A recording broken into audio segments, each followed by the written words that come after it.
Öncelikle şöyle sevgili Dicle, aslında bir yılı aşkındır bir barış tartışmasından geçtiğimiz bir süreç yaşamaktayız. Tam da aslında burada genel çerçevede barış süreçlerinde medya nasıl olmalıdır ve bununla birlikte aslında barış gazeteciliğini biraz açabilir misiniz? Evet, böylesi süreçler özellikle yani Türkiye ve Kürdistan'a dair bir durumdan öte aslında dünya genelinde benzer sorunlar yaşanıyor ama Türkiye ve Kürdistan'daki özel duruma bakacak olursak 100 yılı aşkındır bir aslında Türkiye Cumhuriyeti'nin kuruluşuyla birlikte bir inkar ve bunun paralelinde ilerleyen bir imha saldırısı var Kürtlere ve aslında Kürtlerle birlikte o ulus devletin o tekçi anlayışına uygun olarak farklı inanç ve halklara yönelik ciddi bir inkar ve imha saldırısı var. Bu kendisiyle beraber aslında hem toplumun da bu yani sadece evet bu devlet eliyle yürütülen bir politika, bir ulus devlet inşasından söz ediyoruz. Yani 100 yıllık bir tarih. Bu sadece işte bir devlet politikası değil. Elbette devlet politikasının etrafında şekillenen bir toplumun dizaynı ve bu toplumun aslında dizayn edilmesi için kullanılan araçları da etkiliyor. Bu araçlardan biri de medya. Yani ilk günden bu yana aslında Kürtlerin inkarı üzerine kurulu bir yayıncılık yapan bir medyadan söz ediyoruz. Yani elbette Kürt Özgürlük Hareketi bu topraklarda çıkmaya başladıktan sonra, bu topraklarda mücadele etmeye başladıktan sonra bambaşka bir soluk getirme hali, medyaya yeni bir şekil getirme hali var ama egemen olanın devlete bağlı ve bir şekilde onun paralelinde yürüyen bir medya halinin yarattığı bir durum var. Yani bunun kendisi de aslında imha ve inkarı besleyen bir yerde duruyor. Yani direkt devlet ağzından bir yayıncılık yapan, Kürdü yok sayan bir durum. Bugün o yüzden bir barış ve demokratik toplum süreci tartışmalarında bu eksene baktığımızda tamamen medyanın dilinin aslında bu paralelde ilerlemesi gerekirken, yani biz barışı ve demokratik bir toplumu tartışmaya çalışırken iktidara yakın medya ve aslında kendini muhalif olarak, yani iktidarın karşısında duran ve kendini muhalif olarak tanımlayan medyada da aslında bu ne barışa uygun ne demokratik topluma uygun bir yayıncılık işlenmiyor. Ve bunun tamamı aslında toplumun bu süreci doğru tartışmasının önüne de engel oluyor ve yani toplum ne yazık ki böylesi bir ortamda barışı çok sağlıklı tartışamıyor. Medya bu noktada dediğim gibi önemli bir yerde duruyor ama bugün bakıyoruz ki ilk tartışmalardan bu yana ne Kürtlere karşı uslubun değiştiğini, ne Kürtlerin işte baş müzakerecimdir dediği ve kendi önderi olarak kabul ettiği Kürt halk önderi Abdullah Öcalan'a yönelik ifadelerin dahi değiştirilmediği bir basın gerçekliği var ve bunun topluma etkisi de büyük. Yani artık basın dünyada dördüncü güç olarak tarif edilmiyor. Aksine barış gibi ortamlarda ve aslında savaş gibi ortamlarda da her şeyi dizayn eden, toplumun ana aklını yöneten, genel tartışmalarını yürüten bir noktada duruyor ama bugünkü toplam buna uygun değil.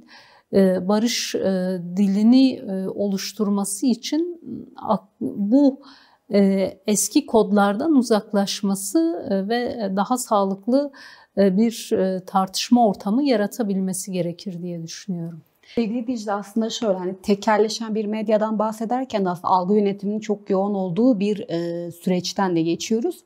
Tam da aslında bu yerde biraz o barış gazeteciliğini konuşmak önemli ya. Tam olarak barış gazeteciliği üzerine düşen sorumluluklar neler olur ya da barış gazeteciliği nasıl yapılmalı? Gazetecilik yani elbette birçok kez tarafsız diye tartışılan bir şeydir ama bu kadar ezen ezilen ilişkisinin olduğu bir yerde ezilenden yana taraf olma halidir de diyebiliriz. Yani bir savaşın olduğu bir yerde barıştan yana taraf olma hali. Gazeteciye düşen yani sadece barışın tartışıldığı ortamda bir barış gazeteciliği değil. Aksine savaş varken de barıştan yana tavır alabilmek, var olan durumun, savaşın boyutlarını yansıtabilmek noktasında da bunu doğru temelde kurgulamak lazım. Çünkü diğer türlü evet son dönemde çok fazla tartışılmaya başlandı barış gazeteciliği ama barış gazeteciliğin geniş tanımına baktığımızda evet az önce de belirttiğim gibi biraz daha savaş ortamında da barışı savunabilme halidir. Ama bugün öyle bir noktaya geliyor ki çünkü evet bir süreç ilerliyor ve tek yönlü adımların atıldığı bir süreç, ciddi manipülasyonların yapıldığı bir süreç. Yani işte İmralı'daki görüşme notları devletin kimi kanatları tarafından belli ki basına servis ediliyor. Ama öyle bir durum, öyle bir şey ki kelimeler cımbızlanıp bu mesele tartışılıyor. Ya da herhangi bir tartışılmamış mesele oturulup sanki tartışılmış gibi konuşuluyor. Yine işte Kürt tarafı bu meseleye dair herhangi bir pazarlığın yürütülmediğini, yani aslında Kürtlerin özgürlüğünün Türkiye'nin demokratikleştirilmesinin mücadelesinin verildiği, bunun için bir müzakere ortamına ihtiyaç olduğundan tartışılırken sanki bir al-ver kavgası yürütülüyormuş gibi halkta başka bir etki yaratmaya çalışan bir tablo var ve bunu da gazeteciler eliyle yapıyorlar. Yani hani bu savaşın mağduru olmuş insanlara mikrofon uzatılmıyor. Yani ekranlarda yani birkaç işte dün deprem olurken deprem uzmanı gibi konuşan, işte korona olduğunda korona uzmanı gibi konuşan insanlar birdenbire işte barış sürecinin ya da bambaşka işte tanımladıkları bu sürecin uzmanı gibi konuşmaya devam ediyorlar ve yani hani gazetecilikteki o objektiflik hikayesi tüm tarafların aslında sözünü alabilmektir. Barış gazeteciliği de bunu gerektirir. Yani savaşın taraflarıyla, yani elbette sen iktidarın, devletin açıklamalarını yayınlıyorsan Kürt tarafının da ne dediğini yayınlamak durumundasın. Yine bu savaşın mağdurlarının sözlerini doğru bir şekilde yansıtmak zorundasın. Yani bu sürece karşı olan kesimlerin sözleri çok fazla yansıtılırken sürecin getirisinin ne olacağı üzerine konuşan kesimler daha az. Onlara daha az söz veriliyor. Yani mesela Eren Bülbül'ün annesi hatırlanacağı üzere bir yerde konuşmuştu. Ardından İHA'denin düzenlediği bir yere de bir toplantıya, bir çalıştaya da mesaj göndermişti. Yani eğer benim çocuğum gibi başka çocuklar ölmesin diyorsam bu süreci destekliyorum diyordu. Yani hani ve diğer annelere de benzer ölçüde bir çağrı yapıyordu. Yani çünkü bir savaş ortamında sürülmüş bir çocuktan söz ediyoruz. Bir yer gösterme sırasında çatışma arasında kalıp yaşamını yitiren bir çocuktu Eren Bülbül ve annesi burada bir söz kurdu ama bakıyoruz ki bu tarz sözlerin yansıtılması çok az. Yani bu anlamda gerçekten ya da işte 11 Temmuz'daki tören, Süleymaniye'deki törene gelen ve yani devlet tarafından getirildiği çok belli olan kimi kesimlerin oraya dair manipülatif söylemleri, sözleri ya da işte birkaç gün önce olan açıklamaya dair iktidar kanadından yine benzer troll şekilde açıklamalar yapan insanlara bakıyoruz. Yani çünkü artık dijital medyada öyle bir ortam ki yani siz illa bir kanala çıkıp bir yerde bir şey deklare etmeniz gerekmiyor. Dijital medya hesabınızdan da bunu yapabiliyorsunuz ve görüyoruz ki bu tarz şeyler çok fazla var ve tarafları doğru dinlememe hali bunu getiriyor ama barış gazeteciliği tarafların eşitçe kendini ifade edebildiği bir şeydir. Buna olanak sağlama halidir. Bütün her kesime mikrofon uzatma halidir. Şimdi zaten iktidar yani medya iktidarın elinde olan bir aygıt ya ve barış tartışmalarını da bir yerden aslında iktidar buna destek verdiğini ya da buna dair açıklamalarda rol aldığını ifade ediyor. Şimdi tam böylesi bir yerde barışın konuşulduğu ya da işte bu konuda Eren Bülbül'ün annesinin buna dair olumlu bir şey ifade etmesinin kamuoyda bu kadar ses getirmemesi ya da bunun karşılık bulmaması bir çelişki değil midir? Yani şöyle bir durum, yani evet iktidar bu sürecin bir tarafı ama ne düzeyde bir tarafı olduğunun bence tartışmaya değer olduğunu düşünüyorum. Yani çünkü Kürt tarafı olabildiğine adımlar atan, yani bu süreci destekleyen, bu sürecin başarıya ulaşması için çaba sarf eden bir yerde dururken iktidarın henüz somut bir adım atmaması aslında bu sürecin neresinde durduğunu tartışmaya açıyor. Yani çünkü eğer bir süreç yürüyorsa, bir müzakere ortamı oluşacaksa, bir sorunun 50 yıllık, 100 yıllık bir sorunun çözüme kavuşması isteniyorsa bunun doğru şekilde somut adımlarla ilerlemesi gerekiyor. Yani iktidar ancak böyle gerçek anlamda bu süreci sahiplenmiş olacaktır diye düşünüyorum.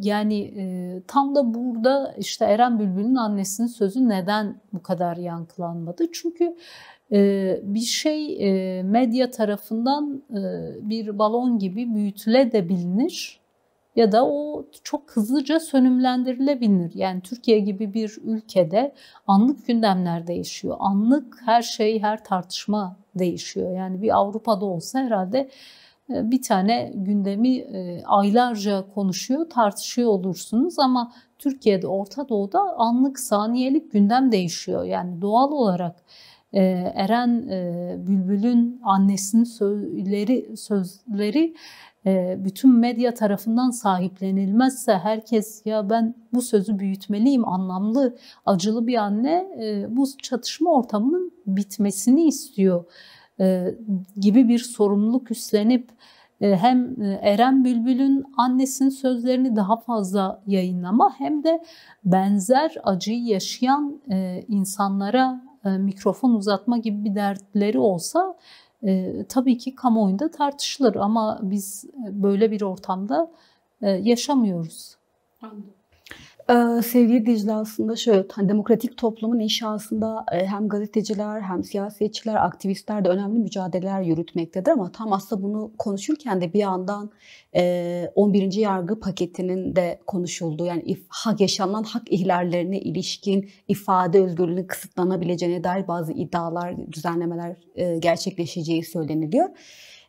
Bunu yani tam olarak nereye koymamız gerekecek? Tam da bunu konuştuğumuz, hani demokratik toplumdan bahsettiğimiz bir yerde bu ifade özgürlüğünün kısıtlanacağına dair iddiayı nereye koyacağız peki? Öncelikle aslında bu sürecin başından bu yana özelde de komisyon kurulduktan sonra komisyonun bu süreci götürecek bir yasal çalışma, daha doğrusu kimi yasal düzenlemelere dair önermeler yapacağı konuşuldu ve bu önermeler ışığında kimi yasal düzenlemeler yapılacaktı. İşte ne bileyim, hasta tutsakların serbest bırakılması, ki yine Avrupa Konseyi Bakanlar Komitesi'nin komisyonun önüne koyduğu görevlerden biri olarak umut hakkına dair bir düzenleme. Yine terörle mücadele kanununun yeniden düzenlenmesi gibi birçok şey. Yani zaten bu ifade özgürlüğünü kısıtlayan maddelerden biri de terörle mücadele kanunu. Yani siz şu an iktidarın herhangi bir uygulamasına dair bir tweet atsanız, bir haber yapsanız bu o terörle mücadele kanunu kapsamında örgüt propagandasına giriyor ve işte bu bir cezai yaptırıma dahil oluyor ve görüyoruz ki bırakın yani, çünkü 11. yargı paketine dair bu arada net bilgiler yok. Sadece ortaya atılan, sızdırılan kimi bilgiler var. Yani bu sızdırılan bilgilerde de görüyoruz ki ifade özgürlüğünün önünün açılması ya da demokratik siyasetin önünün açılması, Kürt sorunun çözümüne yol açacak kimi adımların atılması yerine ifade özgürlüğünü daha da kısıtlayacak maddeler gelecek. İşte nedir bunlar? LGBTİ artılara yönelik haber, paylaşım gibi şeylerin kısıtlanması. Düşünün, bir LGBTİ artı bir yerde şiddet görüyorsa siz onun haberini yaptığınızda siz yargılanabileceksiniz. Yani bu tarz durumlar tartışılıyor. Zaten şu an Türkiye'de bir ifade özgürlüğü yok. Yani az önce de belirttiğim gibi temekenin ucu o kadar açık, o pergel o kadar geniş bir açıyı kapsıyor ki yani iktidarın hoşuna gitmeyen her şey her an o propaganda içerisine dahil ediliyor ve siz bu anlamda yargılanabiliyorsunuz ve bu ister istemez bir sansür ve otosansürü de beraberinde getiren bir pozisyonda. Barışın tartışıldığı ortamda daha fazla ifade özgürlüğünün önünün açılması gerekiyor ama var olan tablo buna bizi aksinin tartışılmaya başlanacağını gösteriyor. Bu anlamda ciddi kaygılar var ve dediğim gibi sürecin tamamına dair iktidarın attığı bir adım yok. Bir demokratikleşme halinden söz edemiyoruz. Böylesi yargı paketleri de açıkçası durumun daha da kötüye gidebileceğine dair kaygılanmamıza yol açıyor. En son olarak da 25 HPG'linin Türkiye'den çekilmesi söz konusu oldu. Tam olarak bir genel değerlendirmede bulunursanız, sizler de bu konuda hani işin bir parçası olan gazeteciler olarak nasıl görüyorsunuz süreci? Yani başından bu yana aslında konuştuğumuz noktadayız. Orta Doğu bir cehennem. Ve aslında Türkiye bu ateşin, yani 7 Ekim 2023'te Gazze-İsrail arasında başlayan bu savaş halinin işte İran'a yansıması, Suriye'ye yansıması gibi birçok şey yaşandı ve Türkiye bu tehdidi gördü. Yani çünkü şu an günümüzde İsrail'in ana güvenliği tartışılıyor ve İsrail'in güvenliğini tehdit edecek tüm unsurlara dair bir müdahale söz konusu. Yani Orta Doğu'daki başka bir savaş hali de ister istemez İsrail'in güvenliği için bir tehdit olarak görülüyor ve bu nedenle Türkiye'yi de aslında bir hedef haline getirme söz konusu. Bu nedenle aslında iktidarın bu noktada söz kurmasıyla başlayan ve Kürt Halk Önderi Abdullah Öcalan'ın da bu noktada inisiyatif alarak bir süreç başlatması söz konusu. Ve evet, iktidar bu tehlikeyi görüyor. Buna dair bir taraftan aslında barış tartışması yürütüyor. Bu kardeşleşmekten kardeşlikten söz ediyor.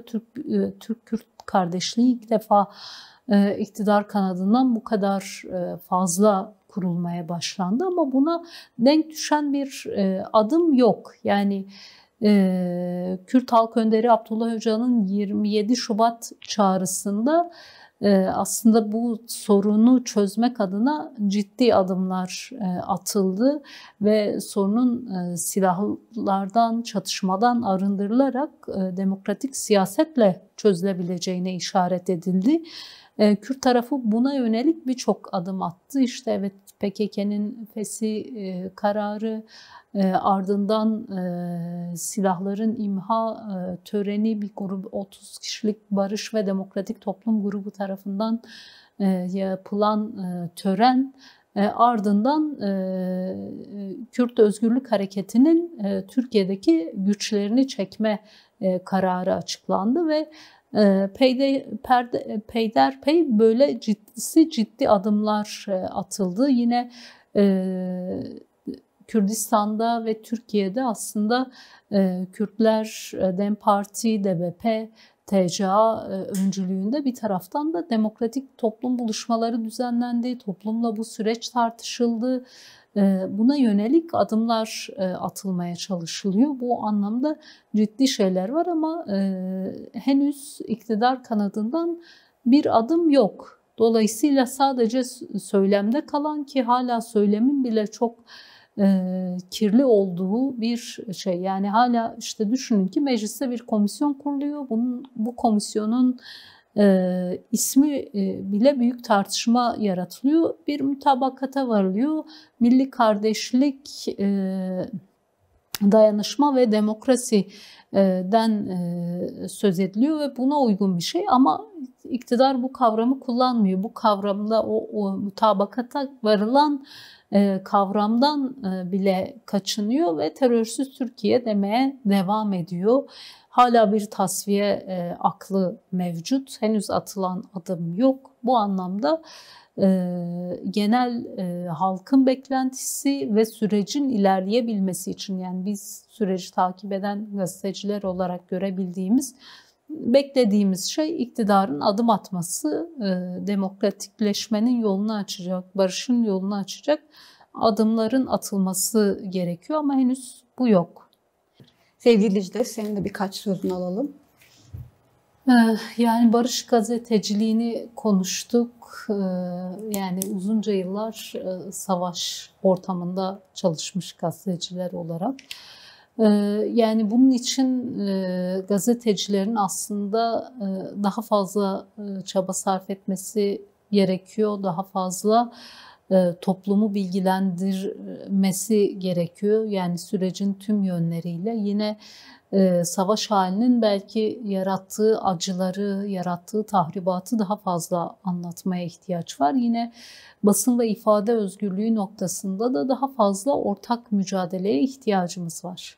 Sevgili Kesra ve sevgili Dicle, sunmuş olduğunuz katkılardan dolayı çok çok teşekkür ediyorum.